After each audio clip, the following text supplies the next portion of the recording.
Next technique है net present value. तो net present value में क्या करते हैं, ये कैपिटल बजटिंग टेक्निक है जो ये बताती है कि जो आपका प्रोजेक्ट है वो प्रॉफिटेबल है या नहीं। After considering the value of money को कंसीडर करने के बाद वो ये बताती है कि आपका प्रोजेक्ट प्रॉफिटेबल है या नहीं। यहाँ पे वैल्यू ऑफ मनी कंसीडर होती है।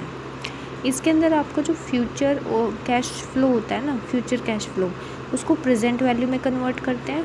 फ्यूचर कैश फ्लो को प्रेजेंट वैल्यू में कन्वर्ट करते हैं और फिर जो इसमें इनिशियल इन्वेस्टमेंट आपने जो भी करी होती है उसको माइनस कर देते हैं। तो देखो, फ्यूचर कैश फ्लो को प्रेजेंट वैल्यू में कन्वर्ट करने का ये फॉर्मूला होता है समेशन CFT। यह है cash flow of every T, मतलब हर साल का cash flow of every year divided 1/1 + R का मतलब है डिस्काउंट रेट, T मतलब है टाइम या फिर बोल दो ईयर, और C0 क्या है, इनिशियल इन्वेस्टमेंट। तो ये हो गया नेट प्रेजेंट वैल्यू, जो कि एक कैपिटल बजटिंग टेक्निक है जिसमें ये बताते हैं कि प्रोजेक्ट प्रॉफिटेबल है या नहीं, और कंसीडर किसको करती है, वैल्यू ऑफ मनी को।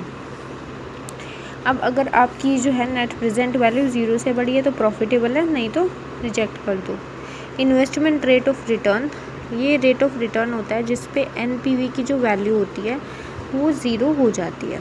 रिटर्न ऑन इन्वेस्टमेंट होता है, ये आपको कि आपने कोई जैसे इन्वेस्टमेंट की तो आपको कितना प्रॉफिट होगा उसको परसेंटेज में बता देती है। आपने जो इन्वेस्टमेंट किया आपको उस इन्वेस्टमेंट के बदले कितना प्रॉफिट होएगा उसको परसेंटेज में बताती है। तो ROI हो गया नेट प्रॉफिट, जितना प्रॉफिट हुआ अपॉन टोटल जो इन्वेस्टमेंट करी थी इनटू 100। ओके, सो ये हो गया। अब एक क्वेश्चन करते हैं।